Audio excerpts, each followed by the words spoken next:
An exclusive from Sam McClure as he gives us an insight into North Melbourne's thinking and the battles they had last year with Tarryn Thomas. Sam, what have you got, buddy? Thank you, Ed. Good evening to you. So it was a massive week for the AFL, and what we know after the spate of gender-based violence that hit this country in the last few weeks, the last few months, Don Pyke, the Chief Executive of the West Coast Eagles, wrote to the AFL, he wrote to Andrew Dillon and the new football boss Laura Kane and said, OK, what can we do? What can we do to show that we are in for the fight here? We want to show our respect for all of the women in Australia and the violence that is happening across Australia. He wrote to the AFL. The AFL responded, and we saw some amazing scenes across the weekend. Across the 9 matches, we saw the teams arm in arm, showing solidarity for what has been happening. You're seeing on your screens now Adam Simpson and Brad Scott. That happened across all 9 games. What we didn't know is that there was a response from one particular chief executive, that being the chief executive of North Melbourne, Jennifer Watt, who's relatively new to the role, who wrote back to Don Pyke and CC'd the other 16 chief executives in the email.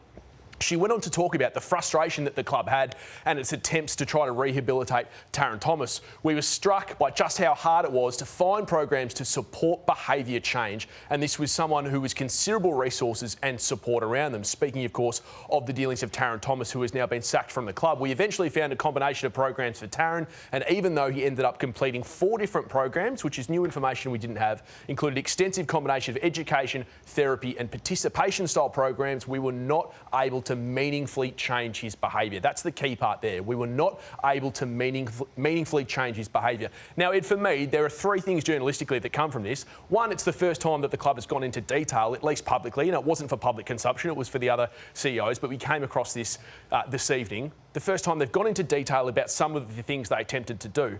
The second thing, which was an interesting part, Ed, is how other clubs were able to react. And was it the CEO? How did they? What did they say to you? Well, the CEOs that I have spoken today have had a mixed opinion.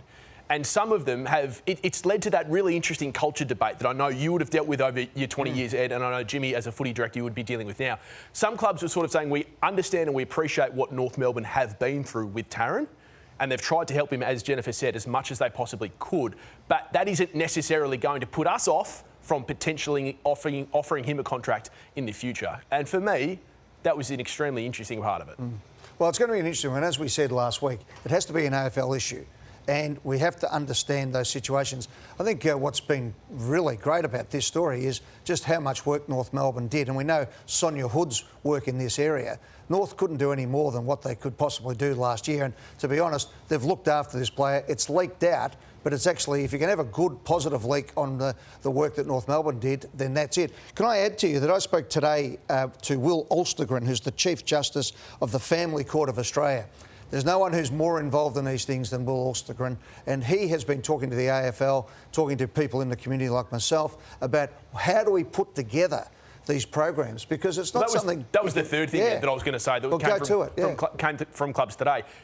To Jennifer's point, that raises the question, Damo, does the AFL industry currently, is it resourced well enough in this area to be able to deal with situations like Tarryn Thomas, not just now, but in the future? And to that point, they've got Will Alstergren saying, we don't think community has got these things in order. I mean, it's very hard to get people going and being counselled, but it's not something you can just buy off the shelf. And then, of course, you have the other situation where Tarryn Thomas seemingly, from that email, just turned his back on it and didn't take it seriously, which is the point that North Melbourne said, that's enough, tore up the contract of a star player, full marks to North Melbourne in this situation, and now it's going to be interesting to see what he has to do to be admitted back into the AFL if he does. Well, officially it's till round 16, but that doesn't matter. That's null and void from a 2024 perspective. It still sits really uncomfortably with me to think that he could be on an AFL clubs list next year in light of what the industry did last week, beginning with the matches that Don Pyke instigated, with all the coming together arm in arm. That I can't line up that. I can't line up that change and that stance the AFL takes last week with allowing this person back in next year. Now, 2026 and beyond, maybe, that's okay, but we need to see behaviour change before Jimmy, that. you were very strong last week, and you've got a history in this, and thank you for your candour last week. Can you, when you read that, tell me what your first reaction is? I think Jen Watt is absolutely spot on, and I agree with you as far as a leak goes. And they tried every possible avenue, they tried every possible style, but you do reflect on a point that this area that needs to be addressed. It's under-resourced. That's why there's been royal commissions. That's why we've got the numbers still the way they are. It's under-resourced, and they're doing the best they can to people. But what program fits best? But most importantly, if they've tried 4 different programs for him, it's like anything. You can take people there, but they're going to want to have to change themselves. So that's something that he has to come to terms with. I'm still big on, if you're so invested in him as a person, which a number of people are at the AFL level, still keep that investment going, but it doesn't have to be as an AFL player. It's an interesting one. I sat on the Prime Minister's Social Inclusion Task Force for a while when Julia Gillard was the Prime Minister of Australia. And it came up, this type of debate, amongst people who are far more serious and understanding this situation. I was there sort of as a media type of person. And we couldn't, in a great debate, and open-hearted, couldn't work out whether 0 to 5 was the key years, 6 to 10, or 11 to 15 or beyond. And that's some of the discussions we have to have, is where do we actually have to aim these programs up? Yes, it was great on the weekend and symbolic and made people think for the minute in those 9 games. And talk. Think and talk. Tick to the AFL. Yep. They get beaten up for a lot of things. Big tick for that. But from your story, Sam, it shows once again that there's a lot of work. Can I ask you a question without giving up your sources? But was it leaked in a malicious way, or was it leaked in underlining the situation that we're having? No, it certainly wasn't leaked in a malicious way.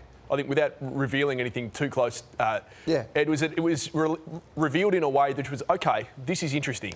Yeah. This is how a club has gone through their sets of circumstances. How can we all learn from it? Yeah, OK, so that's good. That's a good discussion point. And while Jen wouldn't like it to have come out this way, sometimes it's the best way for it to come out. And I think North Melbourne come out of this very strongly. Last word from you, Lloydie. I was there earlier in the year, and you could sense that they were absolutely exhausted by the whole situation. It was a drain for them on their resources, their energies.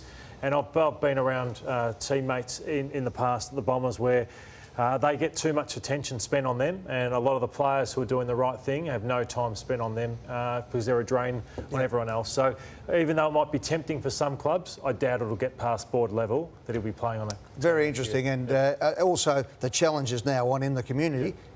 And again, the AFL will play a leading role in this, in just what those programs look like. And I think Will Alstergren is somebody that they should be getting in. He's trying to get a few things up himself at the moment. I think it's going to be the village that sorts this out. Sam, thank you very much. Great exclusive to start the show off.